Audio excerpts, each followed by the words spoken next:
Yeah. That's So funny. yeah, it's crazy. But at any rate, it's great to meet you. And I want to begin Yeah, our you too. conversation with surviving a pandemic. How did you get through Mhm. the last 3.5 years, and how has it subsequently changed you? Um, it didn't start off well, and I will say it was hard. I found myself, I was working two jobs. I was working as an office manager for a construction company, and then I started my own construction company in March of 2020 randomly. So I was working a lot. My kids were home, my husband was home, a lot of crying. It was not good. And then I found myself drinking on our porch with our neighbors every day, and doing the grocery orders with like all the comfort foods. And was gaining weight like it was my job. I was depressed. I was Googling what are the best antidepressants. And I'm like, what is wrong with you? No. So I bought a Peloton. I joined Weight Watchers, and I'm like, get your life together. And then Yeah. I lost 20 pounds, Yeah. and then I was healthy. So I had to pull myself together because it was a little rough. It Yeah. was a little rough at the beginning. I was surprised when it was really going on that the liquor department was like full of bottles, but all the toilet paper was gone. Like, what's going on? None of it made any sense to me, you My know? kids are like, Mom, are people pooping more than normal or what's happening? I'm like, I don't know what is happening. They said So that weird. when I looked into it to see why, it literally was one person that did it. So one store got cleaned out. It was the sheep herd mentality, and Caused panic. Yeah. it didn't make any sense because I was No. thinking, I mean, are people just stocking up? What's up? And Yeah. it's just some weird fad that somebody started. Yeah. It's so weird. And then everything was gone. Like, oh my gosh, we got to just go buy Yep. everything. Yep. It's very odd. Yeah. Yeah. So bizarre time. So Hmm. let's get to the heart and soul of what you do for a living. I'm going to put you in Yep. front of a bunch of third grade students. It's Okay. career day. And one of them asks you, what do you do for a living? How do Hmm. you answer them? So I would say I put on my hard hat and I put on my really bright high vis vest, and I go on to construction sites, and I run a company that we cut holes into the really high buildings, the really high commercial construction buildings. We do core drilling. So it's cutting circular holes into the floor and wall. And we do concrete scanning. So we scan it to make sure it's safe before we cut into it. Okay. Interesting. So how did all this happen? You talked about South Dakota. Take Mm-hmm. me back to where you were born and raised and how Yeah. these seeds of not only getting into construction, but being an entrepreneur. How did all Yeah. this become you today? So I was born in a small town in South Dakota, about 11,000 people. And then I have a Spanish degree and a broadcast journalism degree. So for my broadcasting degree, I had to do an internship. So in South Dakota, there's not a lot of options. So those were gone quickly. So my dad lived in Colorado at the time, and his good friend was a radio DJ. So I moved out here and lived with her and her husband for the summer and completed those 2 credits for my internship. And then I just kind of randomly stayed. So then I originally was like, I'm going to be the next Barbara Walters because, yeah, that's going to be amazing. And then I realized to get into broadcasting, you're making 20 grand working nights and weekends. And that didn't seem very appealing to me. So and then 6 months had passed, and the college loans had started to come due. I'm like, I just need a job. So I took a job as a receptionist at a trade show and experiential marketing company.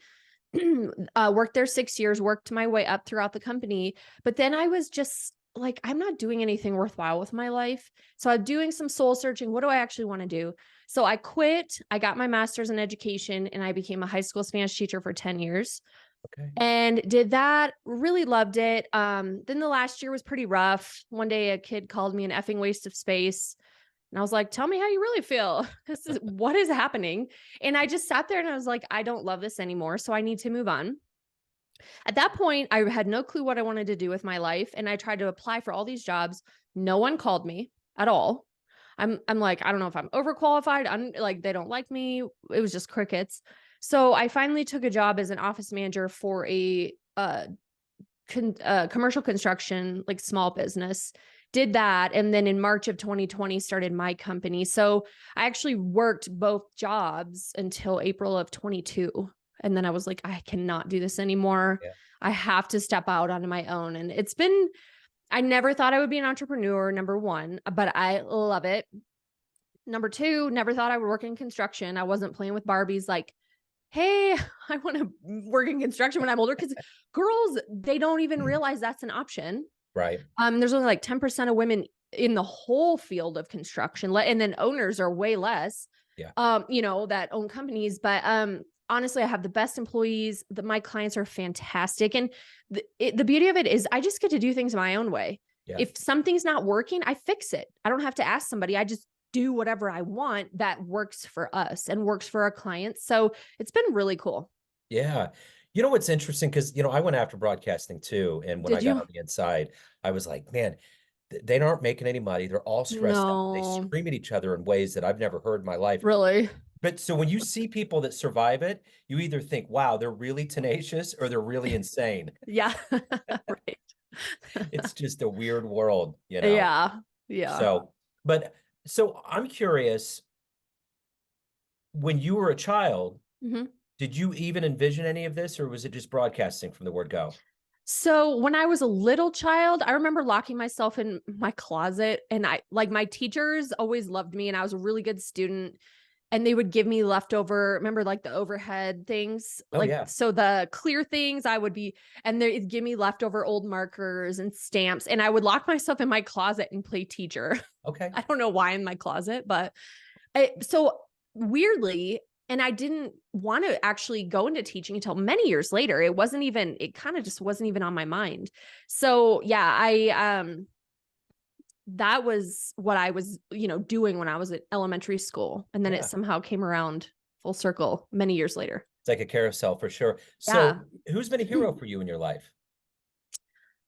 Um, I would say my parents, they're really, my mom's been through a lot of different health things. She's healthy now, which is, I'm so grateful for. She just wrote her first children's book, which is so cool. She wrote it in 1999 Nice. about my former kindergarten teacher. And so she just retired. She's just like stepping into new stuff. And she's always been there for me. And then my father, he has he's been in construction in asphalt forever, has just always worked hard and worked his way up, and is someone with good work ethic you can always depend on and things like that. So he's always been one of my biggest supporters too. They're like, go for it. They've never limited me. They're like, whatever you can dream of, just go, you got this and we got you.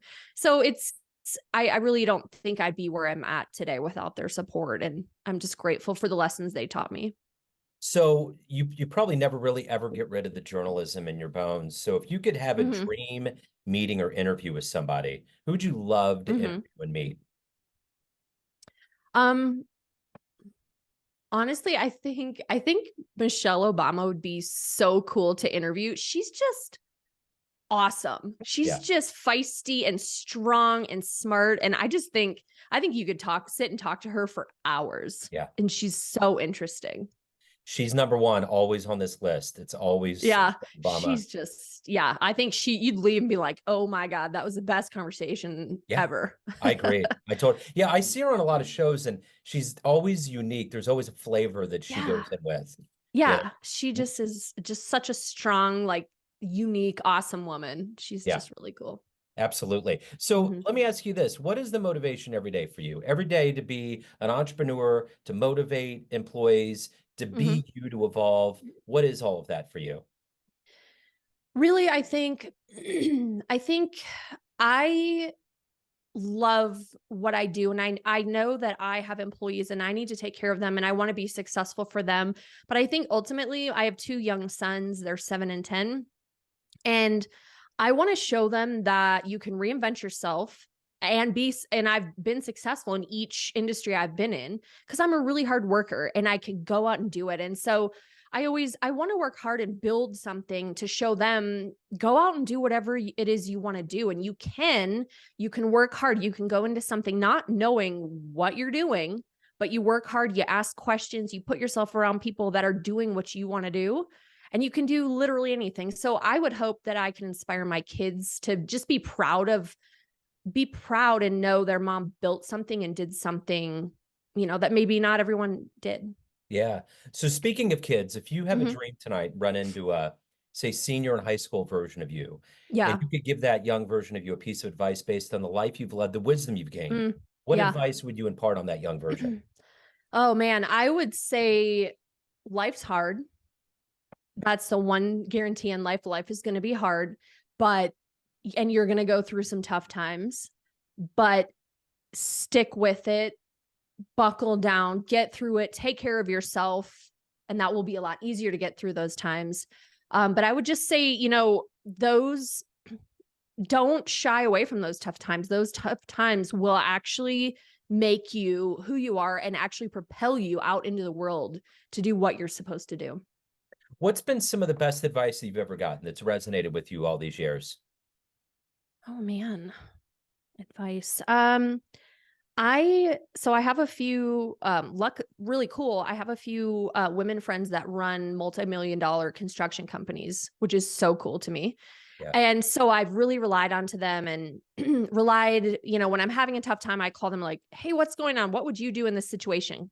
Back when I was newer and, didn't really have maybe the confidence that I do today and know what I offer.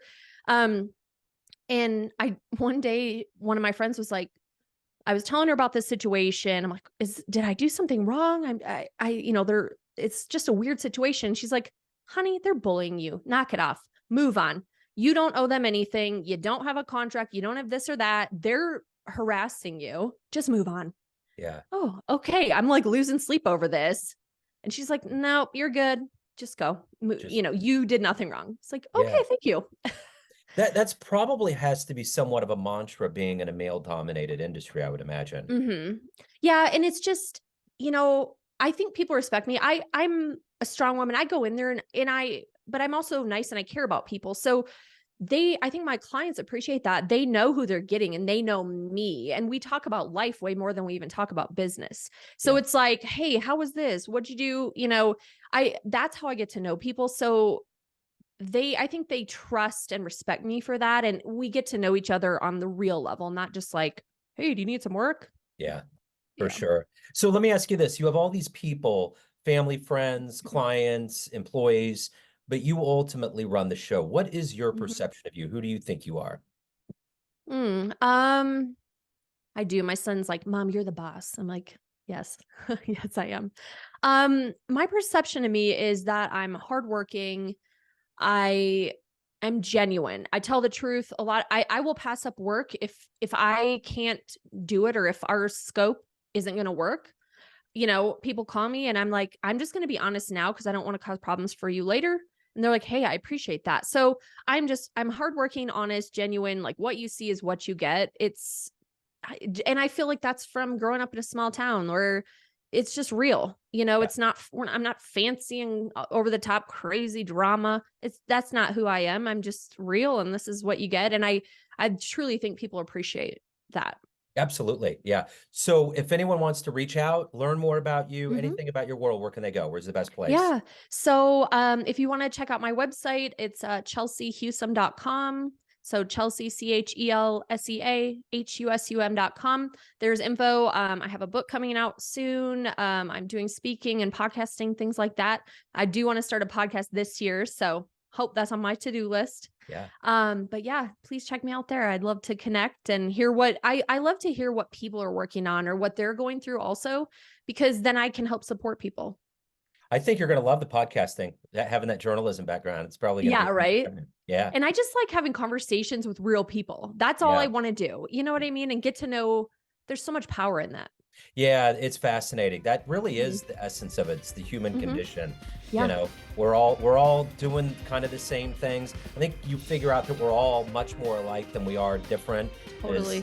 the media would like to make us believe. So, Oh yeah, right. yeah, yeah, it's wild. Well, hey, best of luck with all the endeavors with the book, with the podcast in Thank 2024. you. Thank you for your time. I so appreciate you. Thank you. Thank you. Take care.